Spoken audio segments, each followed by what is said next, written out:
Welcome back, Night Wanderer. Tonight, you're slipping quietly into a chapter of history they definitely forgot to teach in school. By the way, if you were actually there, you'd probably have been arrested, eaten badly preserved fish, or caught something unpleasant. But don't worry. Tonight, you're only here in spirit. Before we set off, do that slow scroll to like and subscribe, but only if these sleepy little time loops are your thing. And tell me where in the world you're watching from, and what time your clock says. It's strangely comforting knowing who else is still up. Now lights low, maybe grab a blanket or let your ceiling fan hum away in the background. Time to drift gently back, one step at a time. You wake up not in your bed, not with your phone sliding off your chest, but on a wooden cot that groans louder than a philosophy student at dawn.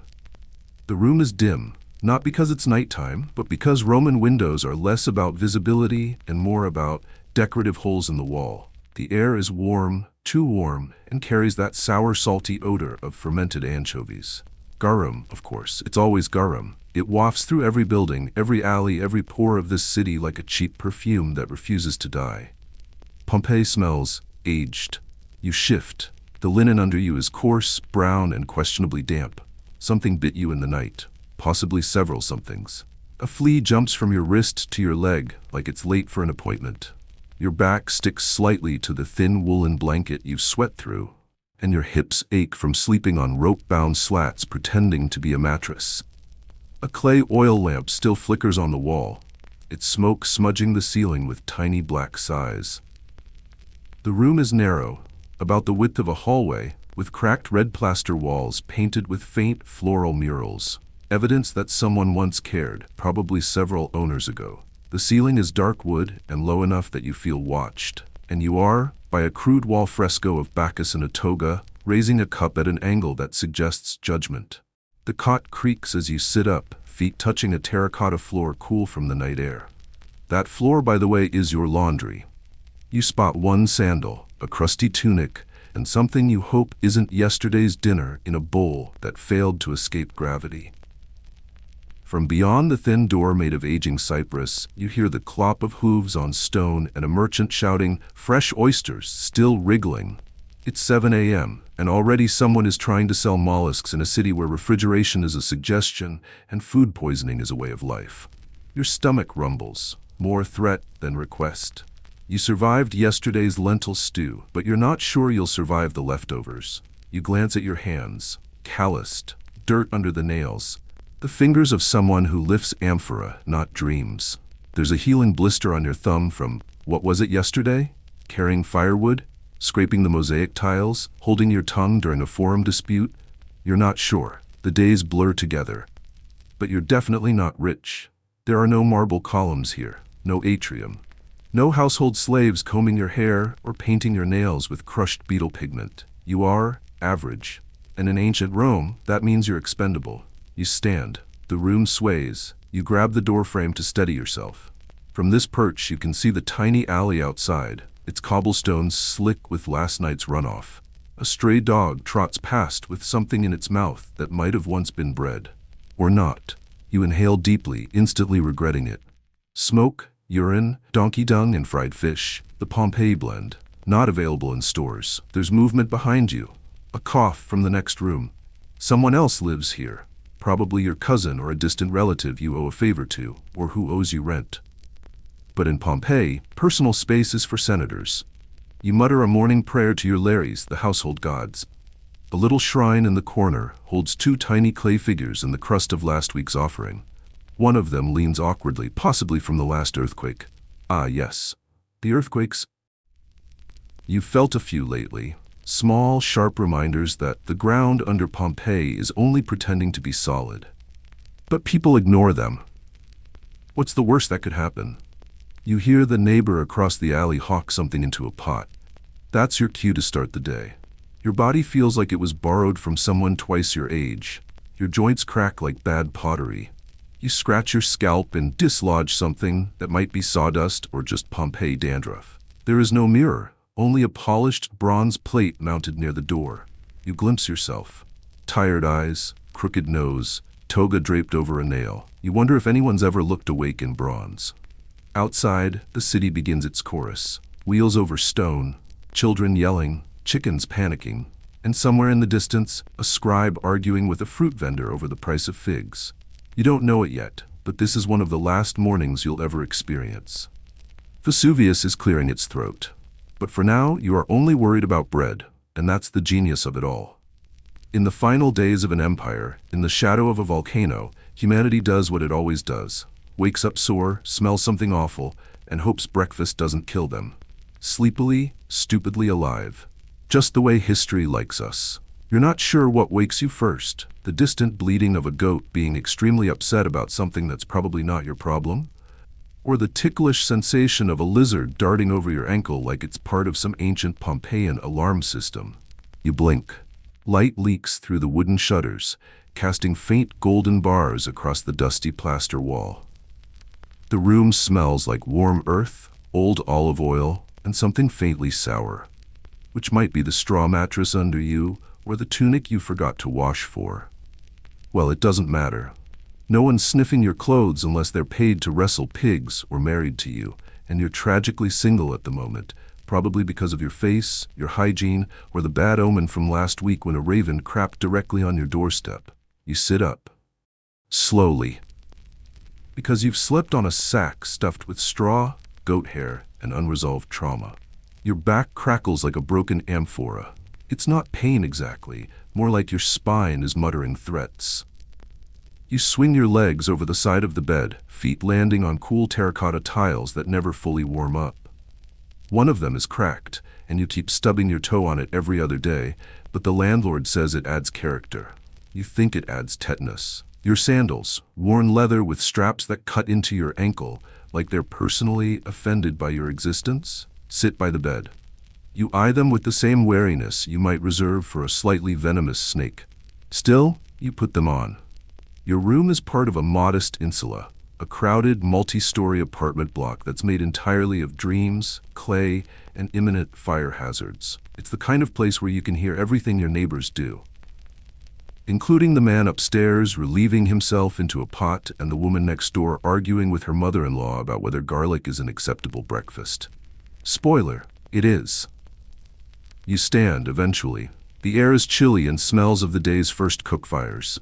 A faint column of smoke threads past your window, trailing up toward the volcano like it's gossiping with Vesuvius itself. You shuffle toward the door, stepping over a sleeping cat that may or may not belong to you. You call it Felix, even though it once bit your toe. Twice.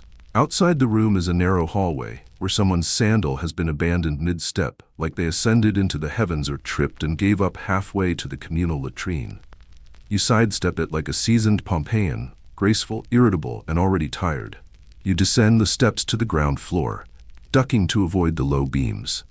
The walls are painted with fading frescoes, pastoral scenes of shepherds and nymphs, now flaking like forgotten dreams. There's graffiti here too, scratched into the plaster by someone with opinions about their neighbor's cooking or a passing gladiator's thighs. The communal basin waits in the courtyard. It's a wide stone bowl with water that's probably clean.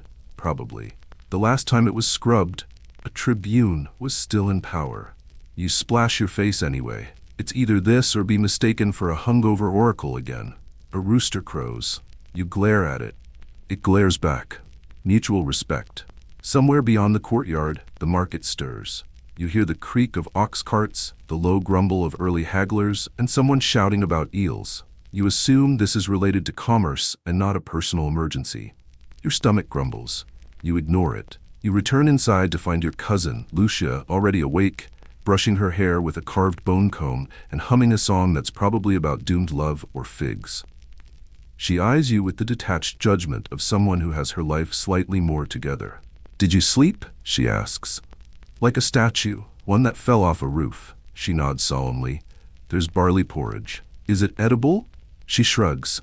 You accept this answer. Because that's what mornings are here in Pompeii. Shrugs, grudging wakefulness, and the gentle, looming knowledge that you live next to a mountain with a bad attitude. But the sky is blue, the air is sweet with bay leaves and promise, and today might be normal, whatever that means. You go to relieve yourself in the latrine, a communal affair naturally. shared with your neighbors, whose diets vary from bad fish to things best left undescribed. The room is dark, low-ceilinged, and shaped like a dungeon someone forgot to clean for a few decades. A simple wooden bench with holes cut into it rests over a shallow pit. The air is rich with the scent of collective humanity, and beneath that, the unmistakable tang of fermented olive oil and stale urine. You don't breathe through your nose. You've learned that much. The sponge-on-a-stick method of cleaning is still in fashion, passed from user to user, with the casual optimism of a population that hasn't yet discovered bacteria. The sponge is rinsed in vinegar, sure, but so is a salad, and you wouldn't reuse one of those with strangers, would you? But this is Pompeii, and hygiene is less a science and more of a deeply personal gamble. Outside, you splash water from a terracotta jug over your hands. Soap isn't widely used. Instead, there's fine sand for scrubbing, or sometimes oil and a curved tool called a striggle. More for the wealthy, though, and mostly associated with the bathhouses. You, like many others, are on the budget clean plan. Water, sand, and a prayer to whichever god watches over intestinal parasites. Back inside, the kitchen is a closet-sized space with a blackened hearth. The air still smells faintly of last night's lentils, overcooked, underspiced, and gassy in every sense. The coals from the night before have been coaxed back into life. You add a handful of kindling and feed it carefully, shielding the flame like a nervous parent. Your grandmother is awake now.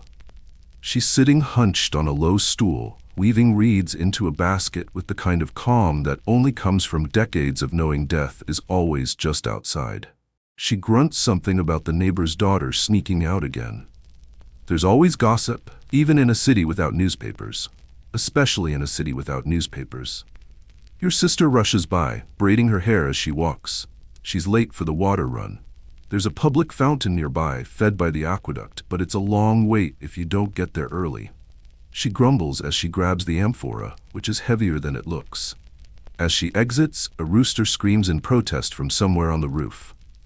There are chickens everywhere in Pompeii. Not just chickens, but dogs, cats, rats, and goats. All casually strolling through alleyways like they pay rent.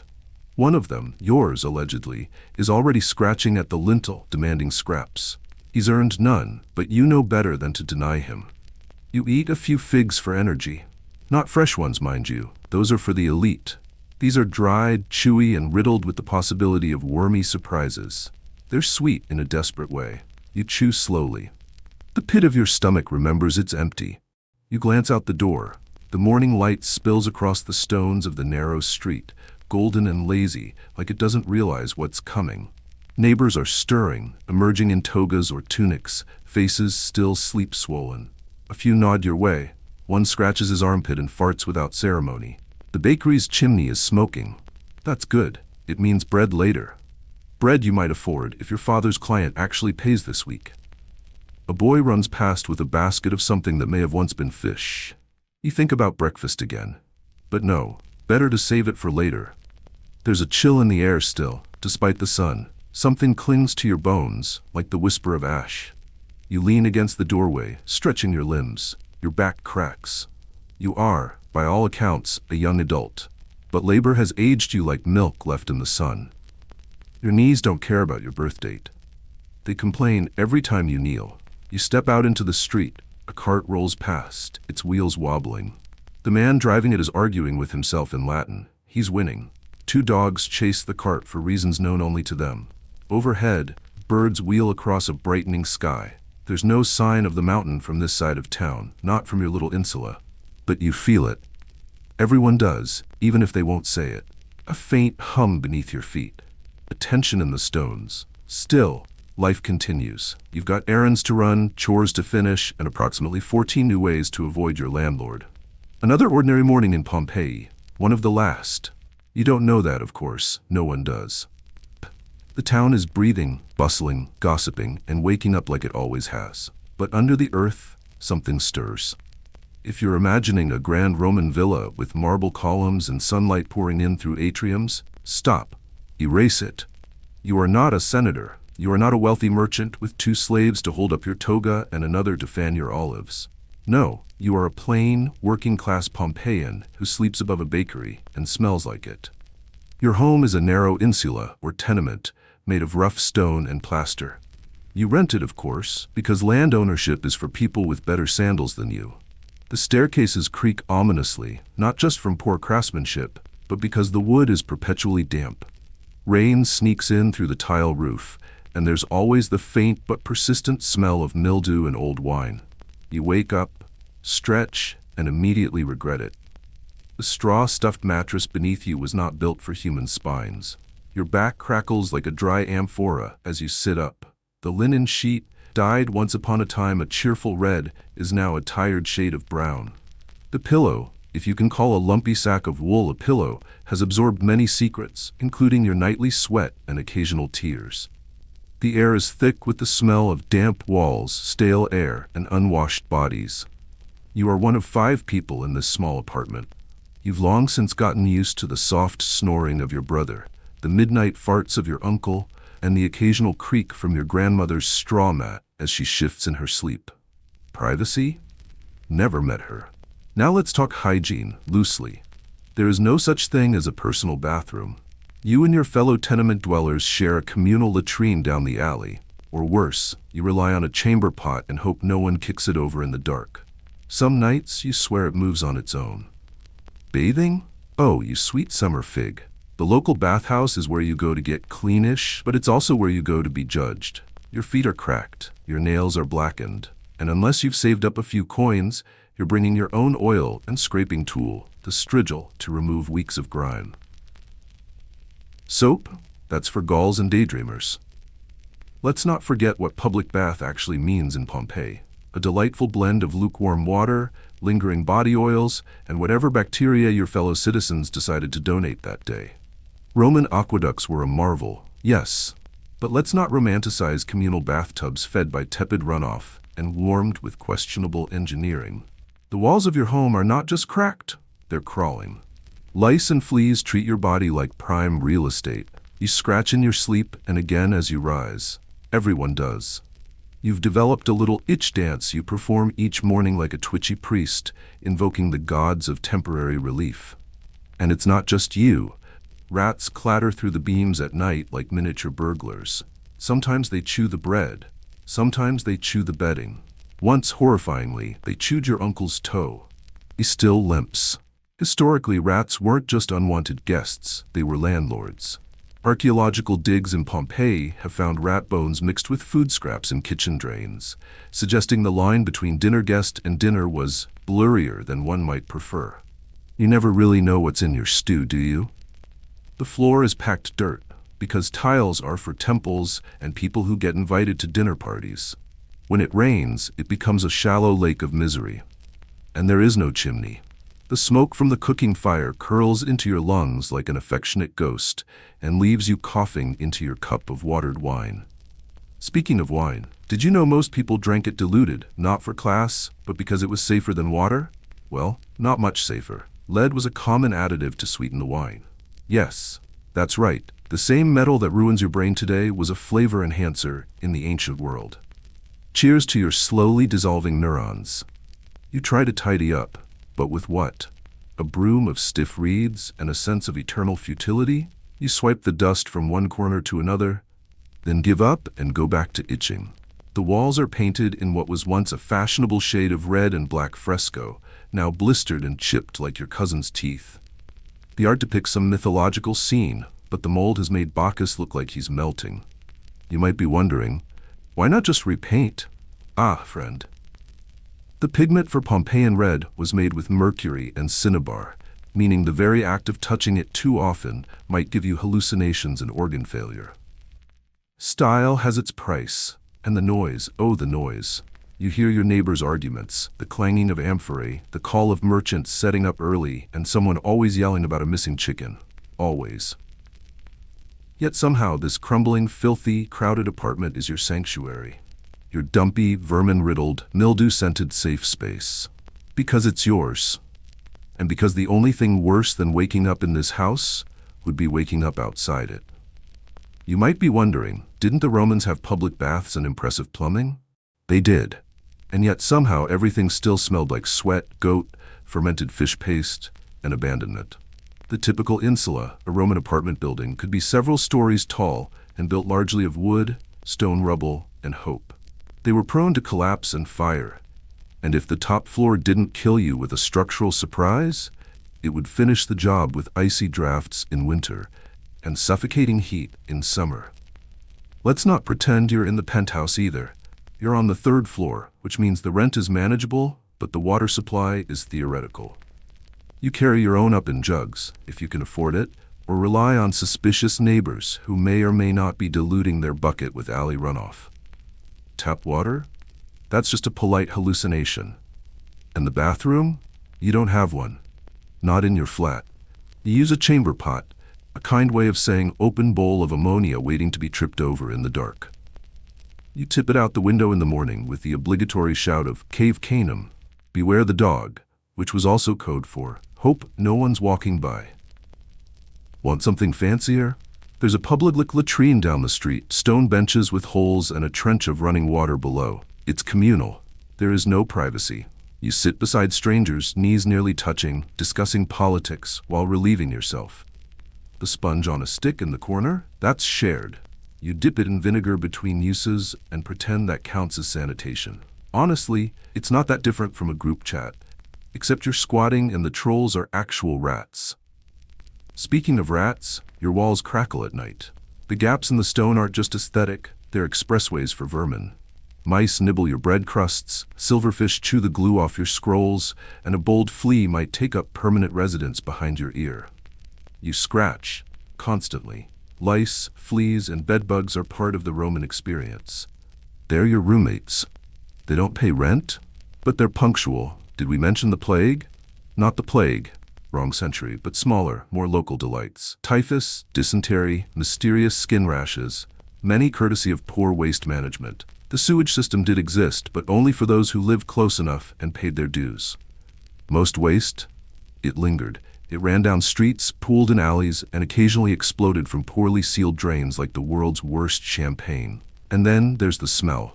Imagine old garlic, body odor, stale wine, warm fish sauce, and wet wool. Now add the faint hint of urine-soaked limestone baking in the sun. That's your neighborhood's signature scent. You can't escape it. It's in your tunic, it's in your hair, it's in your soul. As you swat another mosquito the size of a fig seed, you wonder what the wealthy are doing.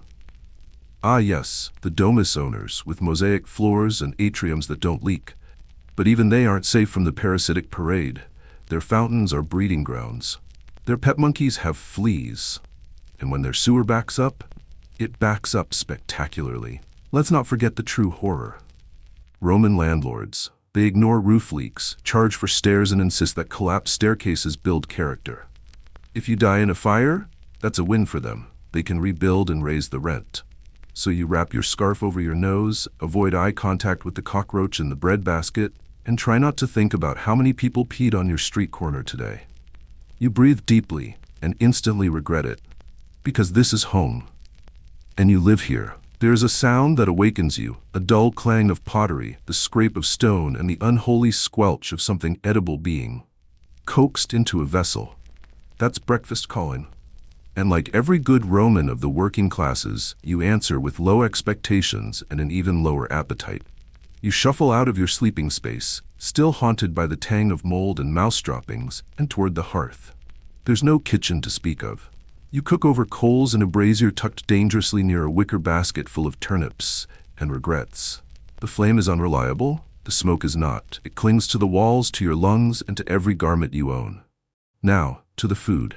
The morning meal is called iantaculum, and it is minimalist. Let's begin with bread. Always bread. But not the fluffy kind that sings when you tear it open. No, this is a dense, slightly gray loaf that could double as building material. You bite into it, and your jaw clicks ominously. It's made from wheat or barley, if you're lucky. More likely, it's bulked with chalk dust, sawdust, or the powdered ambitions of millers cutting costs. It tastes like bitterness and storage. Would you like something on that? A smear of olive paste, perhaps, if your olive cellar hasn't watered it down with yesterday's bath water. Or maybe a little garum? Yes, the fermented fish sauce that the Romans put on absolutely everything. Imagine anchovies and salt left to rot in the sun until they form a kind of pungent brown nectar. Then imagine spooning that onto stale bread in the morning. Now imagine not crying. You eat anyway, because in ancient Rome food doesn't nourish, it tests you. There's also fruit, sometimes, figs if they're in season, but yours are mostly bruised and suspiciously warm. You open one, it squelches, you close it again. A fly buzzes in, considers your meal, and then leaves, offended. Even the insects are judging you. Now the drink. No coffee, no tea, no hope. You get water if the aqueducts are functioning and your clay jug hasn't grown a colony. Sometimes you mix your water with vinegar to purify it. This is called pasca, and it tastes like sadness with a twist of acid reflux. It burns going down. It burns thinking about it. But hey, at least it doesn't have chunks. Today, you might spot the wealthy enjoying eggs, honey cakes, or even cheese. But you? Your cheese is hard. Not like Parmesan, more like a fossil. You chip at it. It resists. Eventually, you gnaw a corner loose and feel your gums retract in protest. And let's not forget the communal kitchen, the thermopolium. Street-side smoky and likely crawling with every known form of digestive gamble. There you can buy warm lentils or thin porridge, served lukewarm in chipped bowls by a man who hasn't washed his hands since Tiberius was in power. His ladle is worn, his smile is toothless, and the mystery meat in your bowl may or may not have blinked. Still, it's better than nothing. You slurp it. It tastes vaguely of cumin, wood ash, and long-forgotten goat. Your stomach makes a sound like betrayal. Let's pause here for a moment of historical irony. The Romans were obsessed with banquets. If you were rich, you'd wake up to honey-glazed dormice and oysters from distant shores. But you get bread with mold you carefully scrape off. You get figs with things wriggling in them. You get garum so strong it could be used as a solvent. And if you're really unlucky, you're invited to share food with a friend whose dental hygiene is, shall we say, rustic. There is backwash. There are crumbs in places crumbs should not be. You thank them politely and vow to eat alone forever.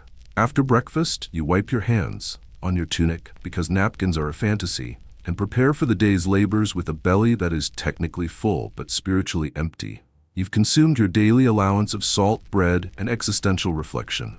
And as you glance at the last fig, now crawling with ants, you ask yourself the same question every Roman citizen with dreams and a weak stomach has asked before. Is this it? Yes. This is breakfast. You pull the rough linen tunic over your head and it clings, not because it fits, but because yesterday's sweat is still haunting the seams like a ghost that refuses to move on. Linen is breathable, yes, but this is not the breezy Egyptian variety. This is Roman plebeian linen. Woven coarse, dyed inconsistently, and prone to stiffening into a crusted exoskeleton when left too long near an open brazier. But at least it's tunic-shaped. Not everyone's is. Now, let's talk about tunicae, the base layer for most Roman citizens, from slaves to senators. It was essentially the ancient Mediterranean equivalent of the default white t-shirt. Worn plain if you were poor, with clavi, decorative stripes, if you were trying to show off. You, of course, don't get stripes, you barely get sleeves. If you're a man of some standing, or you want people to think you are, you might layer over this a toga. Ah yes, the toga.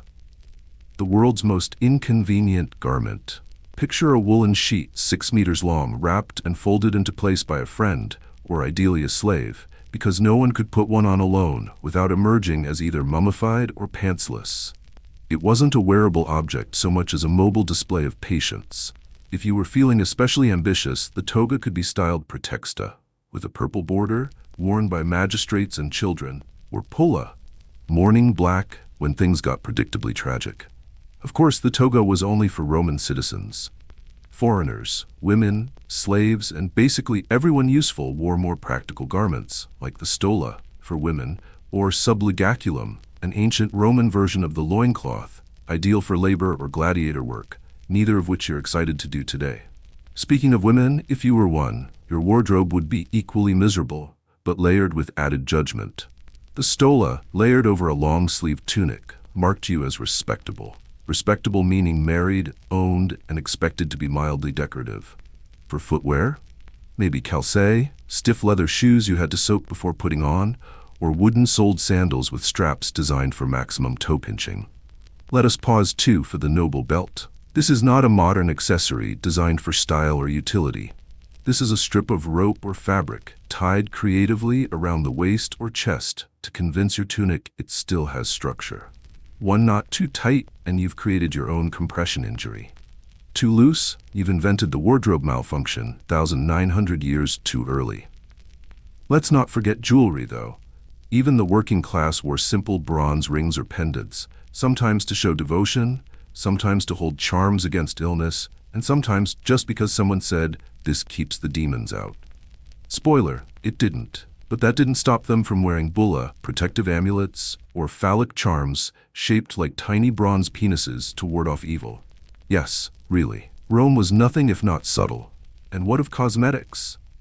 If you think the men had it bad, just imagine the nightmare of lead-based face powder, ash eyeliner, and red ochre lipstick, all mixed with ingredients that doubled as insect repellent, and sometimes were insect repellent. Prepping for the day often involves smearing animal fat and powdered minerals across your face in the hopes that Jupiter might spare you from acne, boils, or worse, social irrelevance. But the most important detail, your outfit smells. Everything does, because laundering clothes was a luxury. Soap? Invented, yes, but rarely used. The Roman equivalent of dry cleaning involved ammonia, and their source for ammonia, fermented urine, collected in public pots, delivered by bucket. No, really. The next time someone in Pompeii looked crisp and white in the forum, it meant they had bathed their tunic in pea water and considered it a success. You glance in the warped metal mirror, no glass of course, and adjust your hem. The mirror shows you little beyond vague shapes, like a puddle reflecting disappointment. You tug the tunic down and realize you've already started sweating. It's not even noon, and you have to go outside. Let's talk about what you're not wearing. Because unless you're a member of the elite class, say a rich merchant, politician, or a disturbingly well-kept priestess, your wardrobe is not what modern influencers would call a look. It's not even a mood. It's more of a damp shrug wrapped in scratchy linen. But let's indulge for a moment. Let's pretend you're one of the lucky few. If you're a Roman elite in Pompeii, your clothing isn't just functional, it's a silent scream of status. Wealth drapes you, literally. Your toga, yes, that impossibly annoying fabric burrito, is an elaborate system of folds and social expectations. It's not meant to be comfortable. It's not even meant to be practical. It's meant to say, look at me. I have slaves to carry my groceries and time to spend wrapping myself like a moral pretzel. Togas are heavy, they require assistance, and there's a strict toga code. Only citizens wear togas. Only magistrates wear the one with the purple stripe, toga praetexta. Mourning? Black toga. Running for office? Toga candida, whitened with chalk dust as if bleach were a virtue. For women of high status, the stola is your fate. It's a long dress that says, I am respectably married, please don't stone me for being unescorted. Over that, a palla, a draped shawl, which doubles as a socially acceptable barrier between you and the male gaze. Think of it as the ancient Roman version of noise-canceling headphones, but for morality. Elite footwear? Calce, enclosed leather shoes, usually dyed red or black depending on class. But no stilettos here. Just sturdy, buckle-strapped foot prisons that trap dust and sweat and remind everyone that hygiene is a modern invention. Now, let's descend the social ladder. Gladiators. Oh yes, the leather daddy energy of the ancient world.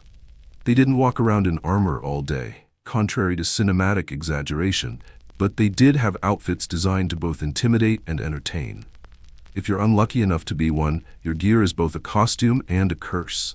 You wear a subligaculum, essentially a loincloth beneath various combinations of armor depending on your class. Romeo, Retiarius, Secutor, Thraex. Each had different weapons, helmets, and armor arrangements to spice up the violence. The Myrmeo's heavy helmet, crested like a fish, absurdly heavy, traps heat like a clay oven for your skull. Arm guards, manicat, of leather or metal protect you, but only partially. Protection was balanced with exposure for maximum entertainment. Nobody wants to watch two tin cans bump into each other. They want sweat, grunts, and exposed ribs. Footwear for gladiators? Sometimes sandals, sometimes barefoot. Sandals offer grip on the arena's sand, but they also like blood, gravel, and dignity in equal measure. Fun. And what about the weather? Ah yes, the timeless enemy. Summer in Pompeii, humid, punishing, and relentless. You wear as little as your social station allows. Poor men often work in tunics hitched up above the knee. Women do their best with light linens, although modesty laws loom. Everyone smells like sun-baked onions and street stew by midday. Winter? That's when the layering game begins. You might own a sagum, a coarse woolen cloak. It repels rain like a wet sheep repels compliments, poorly. Elite types might go for a lacerna, a more stylish dyed wool cloak fastened with a fancy fibula, brooch. Fashionable, but still essentially damp felt. And speaking of seasonal accessories, the Roman solution to cold feet? Socks, udons made from woven cloth or leather strips. Rare, uncomfortable, and likely to rot if left wet, which they always are. By now, you've tried and failed to tie your tunic evenly. One shoulder is riding high like a judgy seagull, the other slipping down toward Roman indecency. Your belt, a simple rope if you're poor, a knotted sash if you're middle class, cuts into your waist because comfort is not a Roman virtue. You glance around at your fellow citizens. Everyone looks exhausted. Not because they've been working, but because the effort to dress like you're not dying inside is already half the battle. And there's one final indignity. Your clothes aren't clean. Laundering involves public philonicae, essentially ancient laundromats where slaves stomped on garments in vats of urine to bleach them. Yes, urine, collected in public jars. Don't let it go to waste, they said. And so your tunic carries with it not just the smell of your labor, but the tangy ghost of someone else's Tuesday. So you are now dressed, but in the way a mop is dressed when it's leaned against the wall. Congratulations, you are officially prepared to face the day. You step out into the street, a crooked ribbon of tough stone and foot-smashed gravel, worn into dips and troughs by generations of poorly compensated sandals. It's already warm, of course it is, because the Mediterranean sun rises not with mercy, but with expectations. And your job does not begin at a reasonable hour. It begins when your master decides he's had enough of his wine-drenched dreams and shouts your name with a voice hoarse from indulgence and inherited power. You're either a poor freeman or an enslaved laborer. Either way, your hands are already cracked before the day begins. Let's assume you've been blessed with a job, because at least that sounds better than being someone's walking plow. Maybe you're in the textile quarter, where wool goes to suffer. Wool, you see, must first be soaked in fermented urine. There's a public collection jar for this. You know it. You've walked past it, you've smelled it. Some poor soul, perhaps you, dips their hands into that pissy soup every morning, massaging it into the fibers to strip away oil and dirt. They call it fulling. You call it Tuesday. Every step in this process is aggressive. There is stamping, there is scrubbing, there are sores between fingers, split nails, and the occasional "why is this boiling" moment. Your hands will look like poorly shelled seafood by mid-afternoon. If you're luckier, relatively speaking, you might be working in construction. Construction means hauling bricks. It means mixing lime mortar with volcanic ash and not having a mask to protect your lungs from the alkaline snowstorm this creates. It means climbing creaky scaffolds with buckets of stone while being yelled at in Latin by someone whose only tool is inherited smugness. And if you fall, there are no labor protections, only a moment of free fall and an awkward street memorial of badly stacked stones. Perhaps you work in agriculture, just outside the city. This comes with the perk of air. Also, sunburn so deep it becomes religion. You trudge behind a pair of oxen who resent you in a field that has been plowed so many times it groans. Your tools are wooden, your clothes are damp. There are no gloves. Your water is lukewarm and stored in a waxed goatskin. You try to drink without imagining where the wax came from. You fail. Now, you could be hauling amphorae in the marketplace. That's where the truly broke congregate, back-breaking work for bronze coins and a hernia you name after your least favorite god. Or maybe you're stuck baking. Ah yes, the bakery. Romanticized in frescoes, yes, but those grain mills are stone monsters powered by donkeys and human misery. You pour grain into the top, then circle the beast like you're in some forgotten Greek punishment, scraping flour into bags while your back compresses into a question mark. There's a small satisfaction to be had when a rat slips in and no one notices. You don't even warn them. At least the customers get protein. Some people make perfume. They sit in warm rooms with flower oil and distilled dreams. But you? No. Today your job smells like horse sweat and fish sauce. Let's talk about garum, the great Pompeian condiment. Making garum is essentially creating fermented fish sludge under the sun. You don't stir it with tools. You stir it with faith. You crush anchovies into amphorae and let them sit, uncovered, until they liquefy. Then you bottle the resulting goo and hope no one asks what that smell is on your hands. It's your soul. The smell is your soul. The wealthy, of course, do none of this. They wander out late in the morning, clap for a slave to peel their fruit, then dictate letters about how exhausted they are from debating Stoic philosophy over figs. You see them sometimes. Their togas are bleached, their sandals embroidered. You pass them on the street and lower your eyes. Not because you respect them, but because you cannot afford to make eye contact and still arrive at work on time. Midday comes, and with it, heat.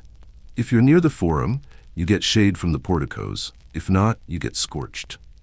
There's no break room, just a corner with a bit of wall that hasn't collapsed and a dog that may or may not bite. You eat lunch anyway, flatbread, olives, maybe a bit of cheese if the gods smile upon you. They rarely do. You chew slowly because chewing is your only form of rebellion.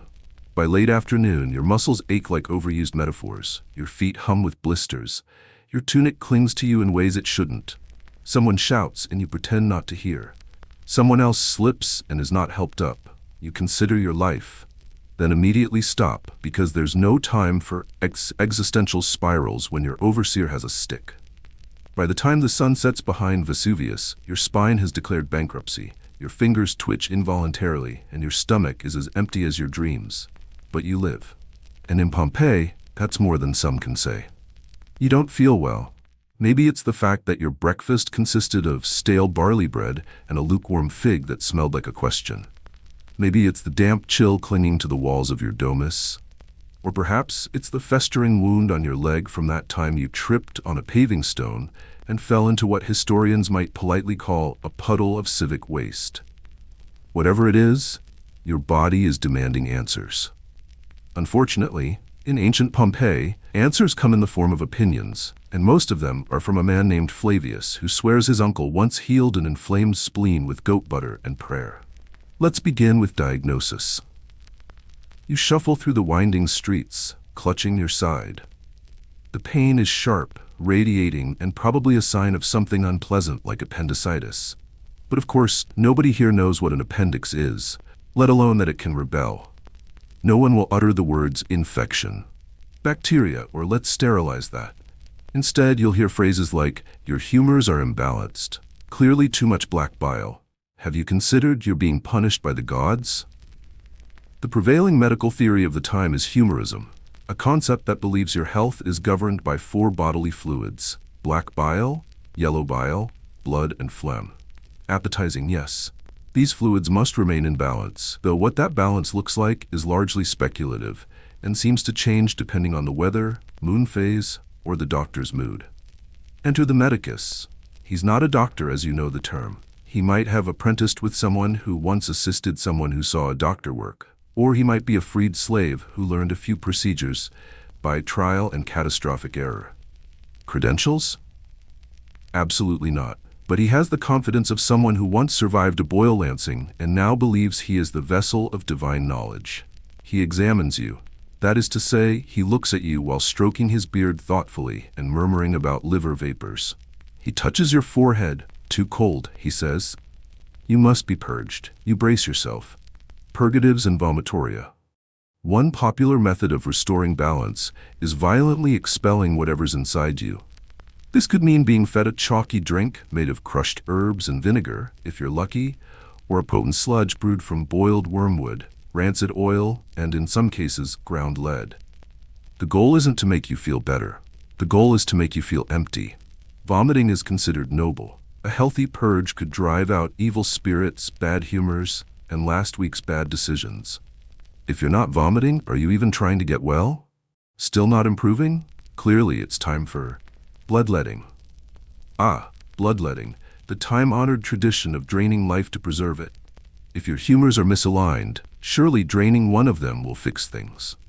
Your medicus will bring out a metal scalpel, usually not clean since its last heroic outing. He'll slice a vein, catch the blood in a small bowl, bonus points if it's shared with the neighbor's goat, and nod knowingly as you pale visibly. And let's not forget, Cauterization. Fire is nature's band-aid. Perhaps you have a festering wound, something with color and scent. It weeps. It's warm to the touch. Clearly, this is the devil's work. Solution? Burn it. A red-hot iron rod, placed lovingly on the wound, will cleanse it. Never mind that you'll scream loud enough to wake Vesuvius. This, they say, is healing. There's a certain joy to knowing that pain is seen not as a problem, but as a sign that it's working. Surgical procedures. Without the procedures. Let's say your leg wound has become gangrenous. The stench is attracting cats. Something must be done. Enter ancient surgery. You're given strong wine to dull the pain, if you're rich, and olive oil if you're not. You're tied to a wooden table, which definitely doesn't creak ominously, and then the amputation begins. Without anesthesia. Without antiseptic. Without so much as a, "this may hurt a bit." The saw, yes, an actual wood saw, is used swiftly, mostly because the longer it takes, the more likely you'll bleed to death. The medicus may try to bind the wound with linen soaked in vinegar and ash. Or he may simply press hot coals to the stump and pray you don't die of infection. You probably will. Toothaches and trepanation. If your ailment is dental, you're in luck. Ancient dentistry is cutting edge, by which we mean they'll try to yank the offending tooth with pliers. No numbing, no mercy. If the tooth breaks, they'll dig around in your gums with a stick until the shards come out, or you faint. And then there's trepanation. For migraines, seizures, or a general feeling of unwellness. Some medici believe the skull must be opened to release pressure or demons. A small circle of bone is carefully removed from your head using a drill, or in some cases, a sharp rock and determination. It is unclear if anyone actually got better from this. It is very clear that many didn't. Pharmacies of despair. Not all treatments involve sharp objects. Sometimes you're prescribed a remedy, a lovely herbal paste made from crushed beetles, moldy barley, fox fat, fermented fish paste, garum. Again, dried mouse droppings, yes really. You apply it as a poultice or swallow it with wine, or worse, up the other end. Suppositories are quite fashionable, and should your condition persist, it's your own fault for angering the gods or not making sufficient sacrifices. Spiritual healing and snake oil. Not all roads lead to pain, some lead to temples. Pompeii boasts healing shrines dedicated to gods like Aesculapius, where you might sleep overnight in the hopes of receiving a dream cure. Or you might visit a traveling charlatan who sells miracle powders, usually chalk, divine amulets, definitely tin, and promises that your leg will grow back if you chant properly. Spoiler, it won't. But hey, maybe your placebo is stronger than your infection. Women's medicine. Hold thy womb in place. For women, medicine is more terrifying. Much was blamed on the wandering womb, the belief that the uterus could drift around the body like an unsupervised toddler, causing hysteria, headaches, and melancholy. To coax it back into place, doctors recommended inhaling pleasant aromas through the vagina, or in extreme cases, placing foul-smelling substances near the head and sweet herbs near the pelvis to lure the womb home. Imagine being told your uterus is causing your sore throat. Then imagine having a garlic bulb prescribed intravaginally to calm it. You weep, softly, internally, because crying too much, that's also a symptom of bad humors. Dinner, if you could call it that, starts with a smell. Not a pleasant one, mind you, more like salted decay with a whisper of boiled grain. You know the scent, the telltale tang of garum, the fermented fish sauce that lubricates every Pompeian meal, from olives to desserts. Yes, even desserts. They put it on fruit. No, there's no escape. The amphora lid creaks as it's pried open, releasing a sulfurous cloud that hovers like a challenge. You stare at the brownish slop being ladled over your lukewarm porridge and remind yourself, it's a delicacy. That's what people always say about foods you should not, under any circumstance, smell closely. You eat anyway. Because in ancient Pompeii, food doesn't nourish, it tests you. Your second meal of the day is consumed with less enthusiasm than your first, which says a lot considering the morning started with crusty bread and questionable goat cheese. Now you get a watery lentil mash studded with tiny bones from whatever animal could be coaxed into dying nearby. Protein is precious, after all. And of course, there's bread again. Always bread. This time it's tougher, older, and has developed a charming new texture. Brick with a hint of mold. You scrape off the green fuzz. The Romans wouldn't waste good fungus. They'd call it flavor and charge extra. There's wine, of course, but don't get too excited. It's wine the way a puddle is a bath. It's been cut with water, or whatever passed for water, and sometimes vinegar.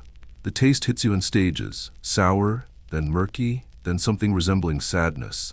Still, you drink it, because hydration is important, even if it feels like you're sipping regret. Now let's talk preservation. Nothing in Pompeii keeps well. The heat, the flies, the general absence of refrigeration. All of it conspires to turn every pantry into a biological experiment. Meat is salted until it resembles a leather sandal.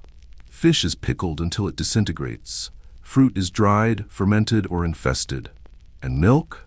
That's a short-lived gamble, best played before the sun comes up. You remember your neighbor Julia, who once tried to save a slab of pork wrapped in fig leaves? It looked promising until day 3, when it began to hiss. She buried it in the garden and burned sage for a week. Preservation failures like that are common, which is why you've learned to eat fast, chew carefully, and never ask what the mystery stew is made from. If it doesn't wriggle, it's probably fine.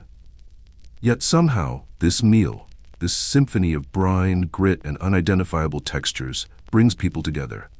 Families gather on wooden stools, bowls in hand, chewing in companionable silence. Occasionally someone coughs or gags, and everyone nods in solidarity. You sip your cup of semi-wine and look around. The walls flicker with lamplight. The air smells like oil smoke, overcooked lentils, and history's worst fish market. But there's something oddly comforting about it. Maybe it's the routine. Maybe it's the sheer relief of having something warm to eat that doesn't actively try to escape your mouth. And maybe, just maybe, this is dinner at its best in Pompeii. Flawed, funky, and stubbornly communal. You eat slowly, because despite the taste, despite the texture, despite everything, you're not just consuming food, you're surviving. And in this city, just days before the sky decides to fall, that's the best you can do. Let's discuss the delights of second servings. You might think no one goes back for more, and normally you'd be right.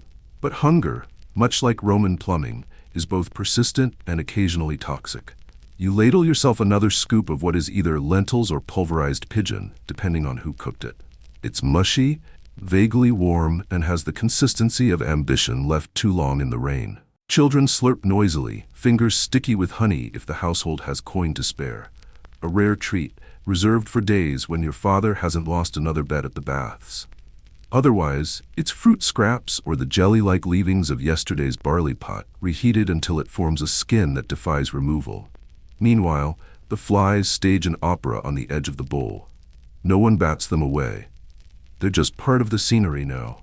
Fellow diners with wings. You try not to inhale one mid-sentence. And now let us turn to a fan favorite. Dormice. Yes, dormice. Stuffed with herbs, pine nuts, and occasionally dipped in honey before being roasted in clay pots. They're crunchy, fatty, and once squeaked. The elite love them. You, a humble citizen, have only tasted one once, at a feast celebrating a cousin's 5th engagement. It was chewy, like nutmeg-flavored anxiety wrapped in guilt. For most, however, dinner is simple: grain porridge, chickpeas, stewed onions, and maybe, if the gods are merciful, a sliver of sausage so heavily seasoned it could camouflage a small nail. The seasoning, of course, is not for flavor. It's to mask decay. Ancient Roman spice racks were more battlefield than buffet. Then there's dessert, or as Pompeians called it, the thing we eat last and regret later. Maybe it's baked apples drowned in honey and vinegar. Maybe it's a handful of dried dates dusted with ash to keep bugs away. Once, someone brought out custard. But that ended with 3 days of sweating and a new respect for refrigeration.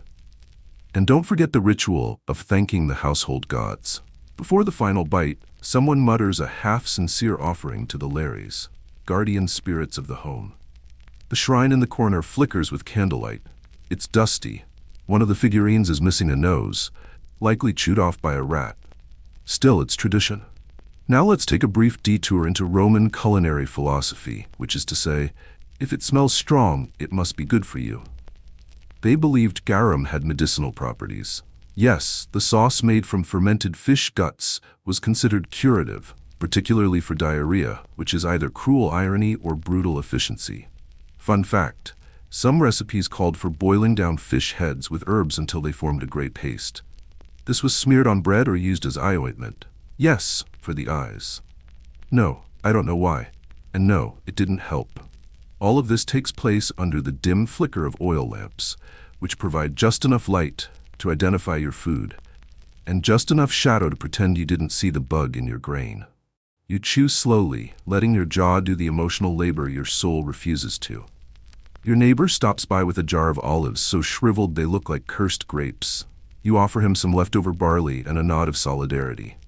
No one enjoys dinner in Pompeii, but everyone survives it, for now. And when the bowls are empty and the lamps burn low, you sit back against the wall. Your stomach churns softly. The oil in the stew is beginning its nightly rebellion. But you don't mind. This is what passes for contentment in ancient Pompeii. Full, not poisoned, and only slightly haunted by the idea that tomorrow's meal might be the same or worse. You blow out the lamp. The air is thick with smoke and brine. Somewhere a dog barks, a child coughs, your belly groans, and you sleep, not peacefully, but full enough to pretend. There is no such thing as a private thought in Pompeii. Not when the gods have ears, your neighbors have opinions, and every cracked eggshell might spell doom for your household.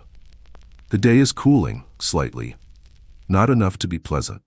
Just enough to remind you that night will come, and with it, dreams. And dreams, of course, are messages. Everyone knows this.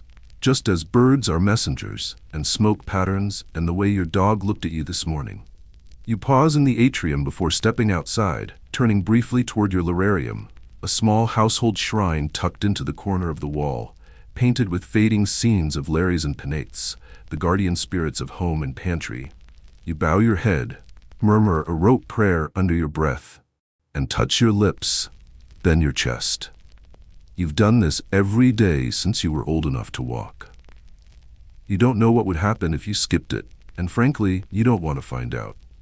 Someone once did, your cousin Publius. He skipped his morning rite, and 2 weeks later, his goat exploded. Not metaphorically, exploded. Publius swears he heard a wheeze, then a pop, then a splatter. Everyone blamed the missed prayer, not the fermented fig mash he'd been feeding it. The streets are quieter now, but you're never truly alone.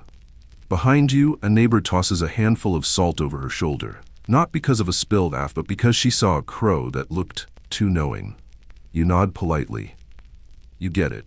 Pompeii is a town of rituals, and they're less about religion and more about managing cosmic paranoia. You don't worship the gods because you love them. You worship because they're petty, nosy, and easily offended. They're like divine bureaucrats, prone to smiting for misfiled prayers. Jupiter might hurl a thunderbolt your way for swearing during laundry. Venus might curse your hairline if you dare flirt without burning the proper herbs. And the omens, oh the endless omens. A dog howling? Death. A pot breaking? Misfortune. A slave tripping over the threshold? Disaster. A slave not tripping? Suspicious. You pass the temple of Isis and cross yourself again. Not your god, strictly speaking, but you don't take chances. Isis has been popular lately, especially among women and freed slaves. She's foreign, exotic, and slightly terrifying. Exactly the kind of deity who might strike you down for ignoring her during a lunar eclipse. Speaking of which, there's one due soon. You overheard it in the forum. People are already preparing, drawing chalk symbols on doors, stockpiling garlic, muttering incantations to Mars while facing east. One man even smeared olive oil on his eyelids to see the moon's true shadow. He's also missing 2 fingers, so maybe don't try that. Back home, you join the family for evening libations. Everyone drinks a thimble of cheap wine watered down with suspicion while staring at the flickering lamp. Firelight, after all, attracts spirits. You share your bread with the household gods, placing crumbs in a shallow dish near the hearth. The dog eats them, as usual, but it still counts. And then there's the matter of your dreams. Last night, you dreamt of figs raining from the sky. According to Aunt Vibia, that means abundance.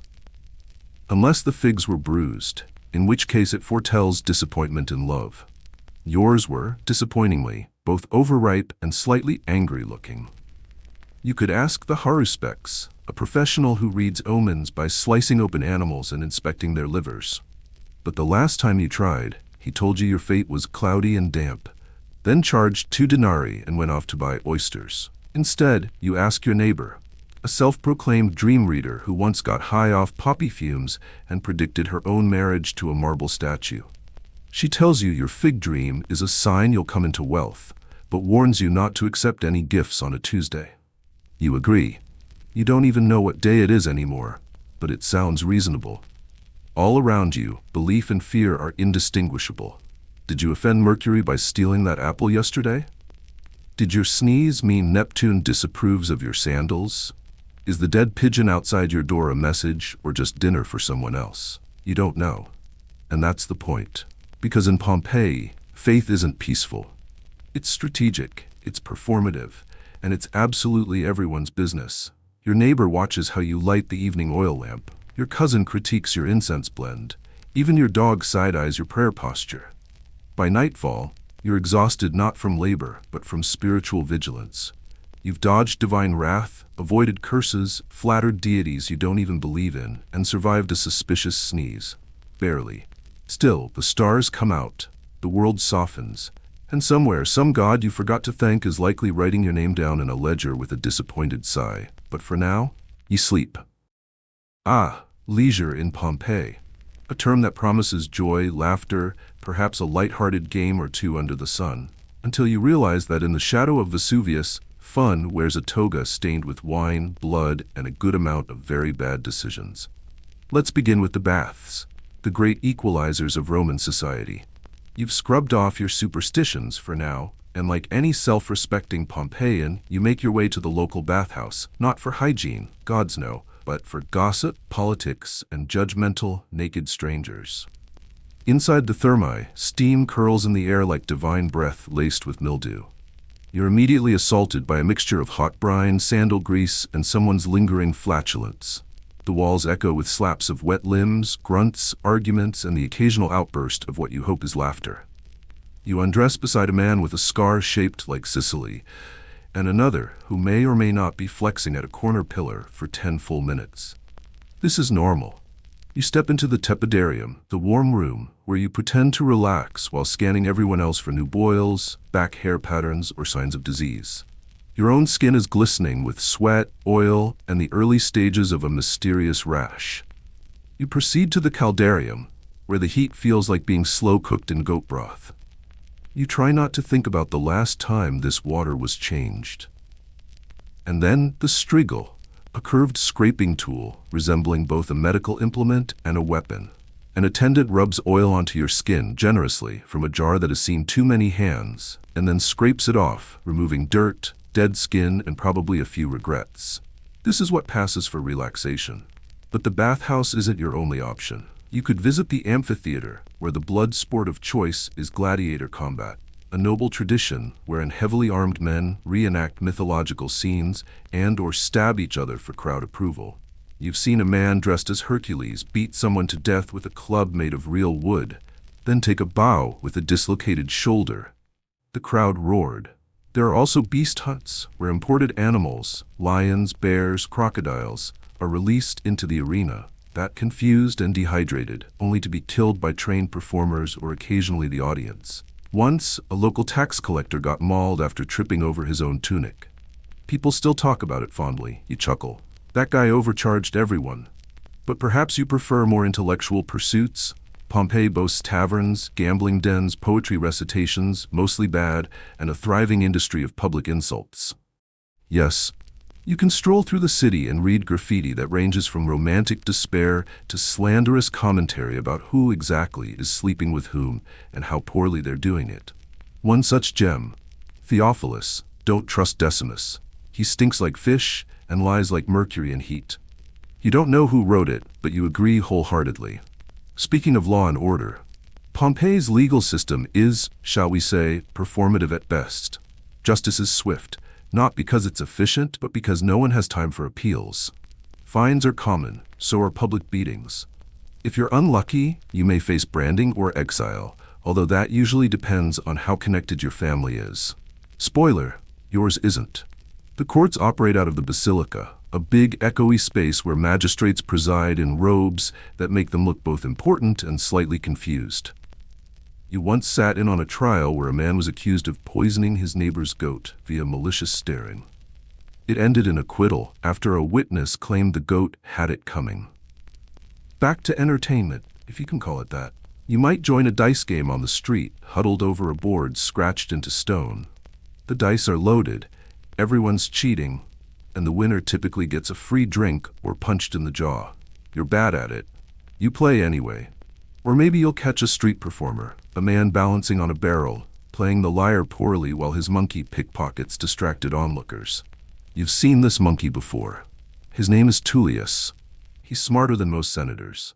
As night deepens, the streets begin to pulse with music and inebriated chanting. Torches sway in doorways. Someone is screaming. Someone else is vomiting. A woman is singing about Neptune's beard in a pitch no human ear should endure. You walk past the brothel, Lupinar, where patrons come not just for pleasure, but for the erotic graffiti that doubles as ancient Yelp reviews. One reads, "Felix was here. He had a good time. So did Julia, twice." And yet, in all this chaos, you feel strangely soothed. Because this is Pompeii, and this is leisure. It's gritty, crowded, smelly, dangerous, and occasionally profound. You finish the evening with a drink, likely wine, definitely bad. It's been watered down, spiced oddly, and you're 80% sure there's a small bug swimming in it. You drink anyway. Because in ancient Rome, wine is like opinions. Everyone has one, and most of them are awful. Still, the stars blink softly above. Someone plays a flute off-key. You hear laughter, genuine or manic, you're not sure. And you, night wanderer, have survived another day of rest. Let's talk about love, or rather, the complete lack of it in any recognizable form. You might think that in a city full of wine, art, music, and obscenely suggestive statues, romance would bloom like a Venusian garden. But no. In Pompeii, romance is a strange creature. Transactional, deeply strategic, and heavily influenced by dowries, family alliances, and your father's opinion of your potential in-law's pottery business. Your love life? It starts with someone else making the decision. Usually your parents, sometimes your extended relatives, occasionally a wealthy friend of the family who owes someone a favor. Rarely, and only with scandalous consequences, it begins with actual feelings. If you're a woman, your role in this isn't so much participant as asset. You are married off around the age of 12 to 14 because according to the logic of the day, puberty means property transfer. Your husband is often twice your age, grumpy, and already has a child your age from a previous marriage. You will refer to him as Dominus, Lord, while he occasionally asks you to cook, bear children, and pretend his hairline isn't fleeing. If you're a man and not rich, you don't have many options either. You can marry for property, for family prestige, or because your mother thinks it'll calm you down. Marrying for love? That's what bad poetry and financial ruin are for. And the dating scene, if we can call it that, is alarming. There are no romantic walks in the moonlight. There are no candlelit dinners. There's graffiti, truly poetic lines like, "Secundus has had many women." "Restituta, take off your tunic and show your thighs." "Successus was here. He's hot." Flirting happens through innuendo yelled in markets, small gifts like garum sauce or a whole fish, and, if you're really bold, a glance across the public latrine. That's right. The Pompeian equivalent of locking eyes at a party happens over communal toilets. Should a man fancy a woman, he may try to win her heart with verses etched on her door or by serenading her with a lyre outside her father's house until someone throws a chamber pot at him, which, let's be honest, is most of the time. But let's say it works. You somehow land a spouse. Now what? Well, don't expect romantic anniversaries or pet names. Marriage is a social contract, and affection is discouraged, especially in public. Kissing your wife outside? Improper. Holding her hand? Scandalous. Confessing your undying love? Might get you accused of witchcraft. You're far more likely to get a head nod and a shared loaf of bread than a compliment. Instead, extramarital affairs are not only common, they're expected, at least for men. Wealthy men often keep slaves for pleasure. Some keep multiple mistresses. Some have casual relationships with young men, which is both accepted and criticized, depending on who's watching. Women? Technically, they're supposed to stay loyal, pure, and quiet. But in practice, they also find opportunities. Secret trysts with gladiators, affairs with household slaves, rendezvous in bathhouses. One woman famously left her husband for an actor, which was considered more disgraceful than leaving him for a criminal. You can disrespect your marriage, but you do not disrespect the social hierarchy. And what of romantic gifts? Forget flowers or jewelry. The most common offerings are food, fabric, or protective amulets. Nothing says I love you like a slightly moldy pear and a charm to ward off impotence. Oh, and speaking of impotence, medicine has opinions. Aphrodisiacs include crushed beetles, sea urchin broth, and herbs that definitely cause hallucinations. For love spells, you might use a lock of hair, a wax doll, or owl droppings mixed with wine. If it doesn't work, the gods were displeased. If it does, you might be accused of sorcery and fined accordingly. And weddings? They're not joyful affairs. They are bureaucratic marathons involving contracts, legal witnesses, dowry inventories, and sacrificial cakes. You wear a veil the color of saffron, carry a torch, and are walked across your new threshold while people yell auspicious words and throw nuts at you. The mood is somewhere between tax season and mild funeral. Even the symbols of love are weird. Cupid, that mischievous little deity, he's not a cuddly cherub. He's a chaos agent with arrows that cause irrational obsession, not affection. Venus, goddess of love, demands sacrifices and occasionally ruins your crops if you forget her statue's birthday. At night, you may cuddle your spouse if your sleeping arrangement allows. More likely, you lie on opposite sides of a coarse mattress while one of you farts and the other wonders what your life would have been like if you'd married that nice sponge merchant instead. But hey, at least the house is quiet. Love in Pompeii is quiet, furtive, often disappointed. You close your eyes, wondering if anyone in the city is truly happy in their relationship. Probably not. But the wine helps, so does denial, and dreams, maybe. You might expect that in a bustling Roman city like Pompeii, children had something resembling a carefree childhood. A bit of time to run barefoot through the forum, maybe steal a fig, maybe be scolded lightly and sent on their way with olive oil in their hair and dreams in their eyes. Absolutely not. In ancient Pompeii, being a child isn't a phase. It's a trial period for adulthood, and it starts the moment you can stand up without falling over. You're not a baby. You're a small workforce with high risk of death and zero rights. Let's rewind to your birth. If you're here, reading this, you're lucky. Because half of all children don't make it past the age of 5. The gods, germs, and midwives are working in unholy tandem. There are no ultrasounds, no sterile birth rooms, no sanitized water. Birth is often conducted at home, sometimes with a matron, sometimes with a slave woman who's seen it done before. Your mother probably screamed through it while clutching a religious amulet, and if she lived, that's a win. If you're born male, you're welcomed, sort of. If you're born female, well, that depends on whether your father needs another dowry obligation or just more help weaving. Infanticide? Yes, still practiced. Not necessarily out of cruelty, but because raising children here is less about nurturing and more about resource allocation. If your family already has too many mouths to feed or you seem unhealthy, you might be exposed. That is, left outside to die or be picked up by someone else. Sometimes you're sold. Sometimes you become a slave. Sometimes a deity takes pity on you. Sometimes you just die. But assuming you're kept and somehow survive, your life of labor and trauma begins early. As a toddler, you're naked most of the time, and not in a cute, Instagrammable way. You are barefoot, crusty with dirt. Your tunic, if you're lucky to have one, is more grease than fabric. There is no concept of child-safe objects. You play with what you can find. Broken pottery, stray bones, a very sharp stick. You're often crawling around beneath the loom or in the corner of a workshop. Toys?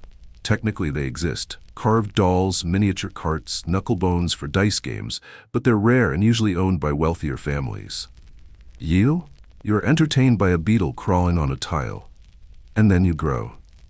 Around age 5 or 6, you're considered useful. If you're a girl, you're put to work immediately. You help spin thread, carry water, clean chamber pots, and learn how to cook things no one wants to eat. You are shadowing your mother in everything she does, absorbing a lifetime of toil before your first molar falls out. If you're a boy, you might go to school, but don't get excited. It's terrible. Roman education is more punishment than pedagogy. You sit on a backless stool in a dim, echoey room, while a cranky man in a cloak, the literator, shouts at you to recite declensions and beat you with a stick if you hesitate. There is no recess. There is no art class. There is only memorization, grammar, and violence. You learn Latin, Greek, basic arithmetic for counting taxes and insults, and eventually rhetoric, because being able to argue in a toga is basically the highest aspiration for Roman men. Don't feel like learning? Too bad. The pedagogus, a personal tutor slash bodyguard slash life ruiner, will drag you there by the ear. He also controls your every waking moment. Think of him as a walking guilt trip with sandals and a stick. If you're poor, forget school. You're working. You're selling bread, helping fishmongers, driving donkeys, or collecting urine for the tanning industry.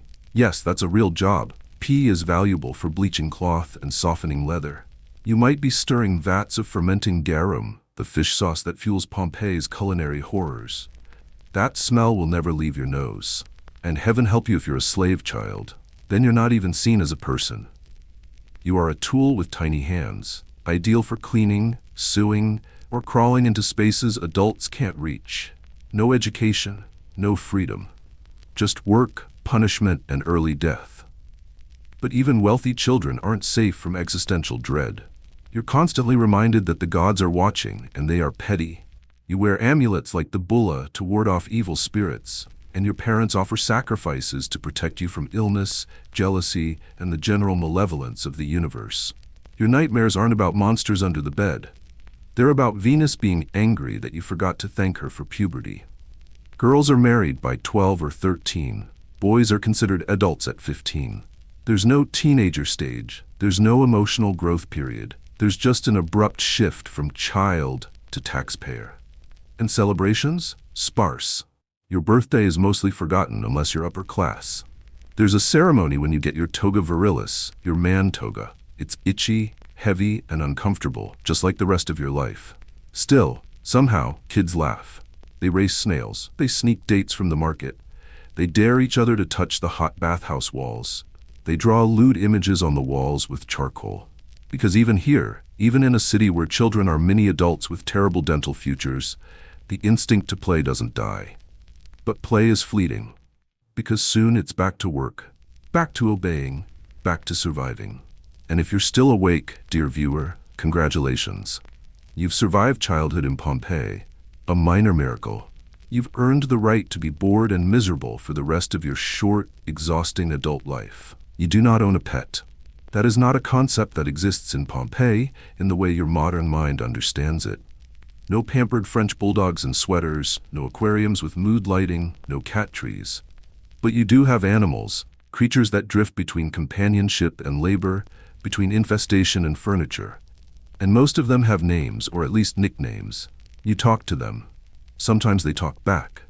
Your household likely includes a dog. Let's call him Canis, because originality isn't the strong suit of a society that names most of its kids after their fathers. Canis is lean, slightly mangy, and too clever for his own good. He's a guard dog when he feels like it, a scavenger by profession, and an enthusiastic sniffer of every shameful thing. He sleeps wherever he pleases, sheds like a molting wool tunic, and often brings in surprises from the street. Bits of bread, a chicken leg, once the dismembered tail of something you'd rather not identify. Cats? Oh yes. Phyllis is lurking somewhere near the grain. She doesn't love you. She merely tolerates your existence because you provide her with a mouse buffet. You respect her distance, mostly because she has the look of a creature who has stared into the underworld and decided it wasn't worth the trip. Romans don't really venerate cats the way the Egyptians did, but even you've noticed that when Phyllis stares into a dark corner and hisses at nothing, something unpleasant usually happens shortly afterward. Let's talk about actual vermin, though, because this is where the line truly blurs. The rats are bold. They know the walls better than you do. They don't scamper. They strut. Every storage amphora, every basket, every pile of grain has been taste tested by generations of rodent families. You try to keep up, burning sulfur, setting traps, posting Canis nearby. But rats are resilient. You suspect they might inherit the earth one day. Fleas and lice are your closest companions. They are with you in the bath, in your bed, on your spouse, in your tunic. You've stopped trying to pick them off one by one. Now you just scratch meditatively, like a philosopher contemplating the itchiness of the soul. Your neighbors host the same colonies. Once, a traveling healer told you to rub garlic on your armpits to drive the pests away.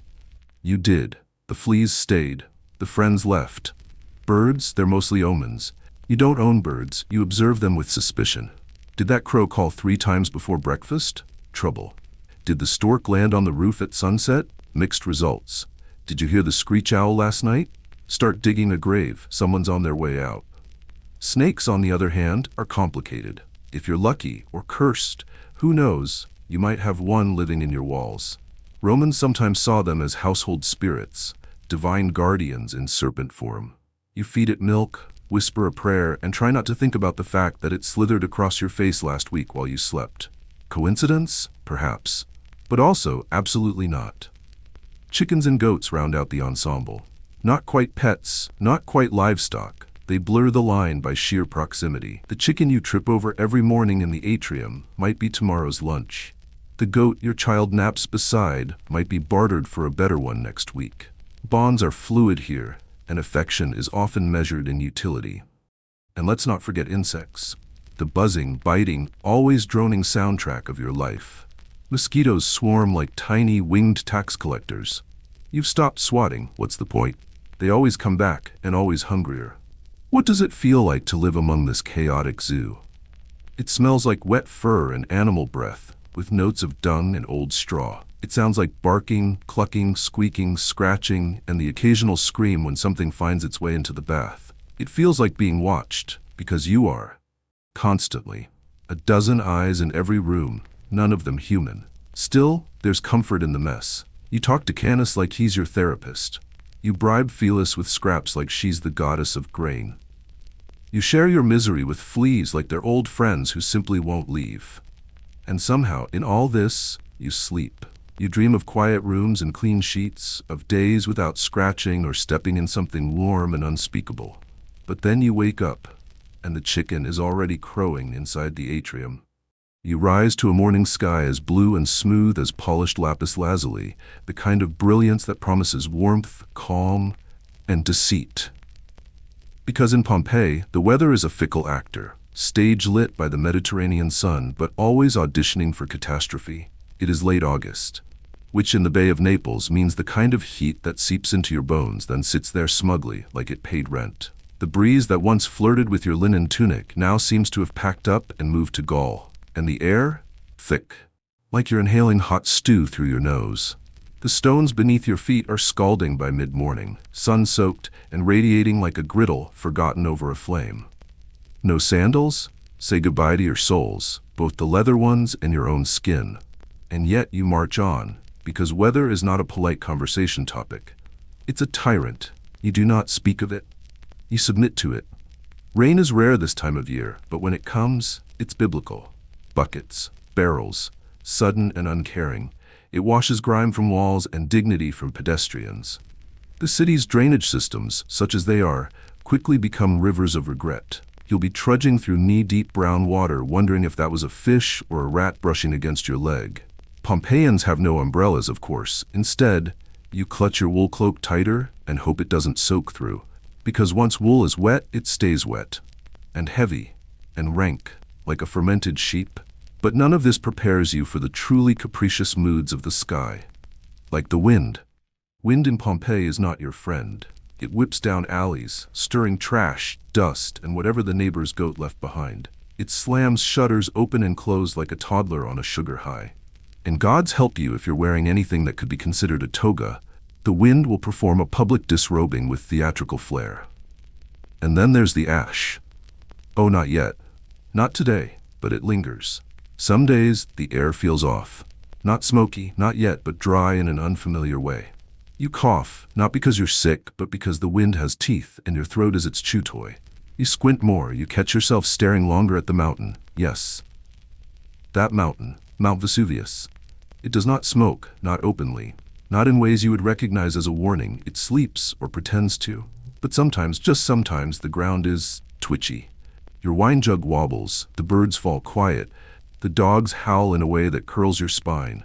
But then the sun returns, golden, soft, deceptive, and everyone breathes again. You carry on because you must. Because the weather is not a thing you escape. It is the atmosphere you endure, in the literal sense. There is no sunscreen, no Doppler radar, no chance of precipitation.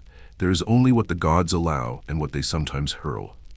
Winter, you ask? Rare, but vicious. Cold snaps blow down from the Apennines like debt collectors. Your clothes, thin and unhelpful, turn to ice wraps. Your breath becomes a ghost that trails you from room to room. Fires are small and expensive. Wood is hoarded, and yet mold still grows on everything. And if you die from exposure, that's considered an accident of divine temperament, or a failure to appease Mercury, or simply your fault for being weak. The weather is not neutral. It is judgment, it is personality, and sometimes it is prophecy. Because one day soon, the sky will darken, the ash will fall, and the sun will not shine in Pompeii again.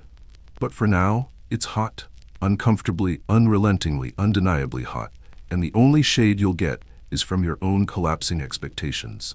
So drink your watered wine, fan yourself with your hand, and try not to think too hard about the mountain, because the sky isn't just above you. Night falls slowly in Pompeii, and with it comes the weight of everything left unsaid, undone, or simply unhealed. There are no antibiotics, no paracetamol, no thermometer to check if your fever is deadly or just a bit warm. There is only your body, your breathing, and how little blood you've managed to cough up before bedtime. Your neighbor's daughter died last week, 4 years old. A simple cough turned wet, then wheezy, then quiet. The family still lights a little oil lamp on the windowsill for her. The smell of old olive oil and grief blends thickly in the alley. You finish your modest evening chores, sweeping the dust, futile, checking on the hearth, dying, muttering a prayer to Mercury, or maybe to Hecate, or maybe to your dead grandmother. Whoever listens, you're not picky, you just want to wake up. But of course, some people don't. You've seen them.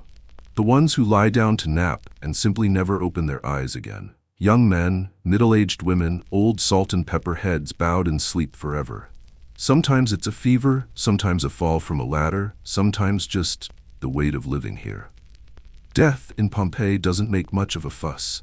He just drifts in, past your shutters, through the threadbare blanket under the stool, and sits with you until your breathing gets irregular. Then, silence. The burial rites vary.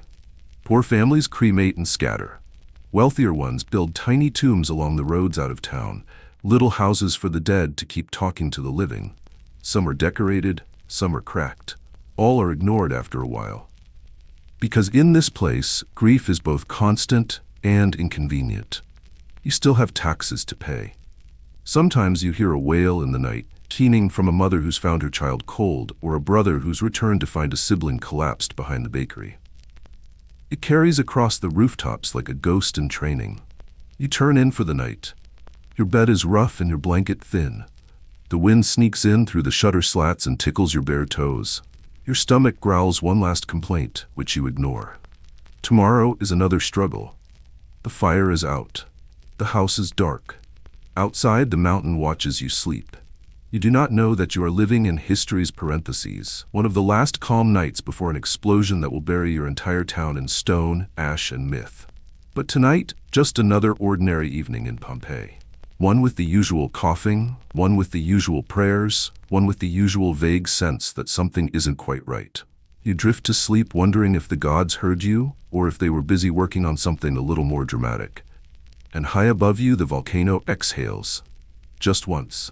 Softly, good night.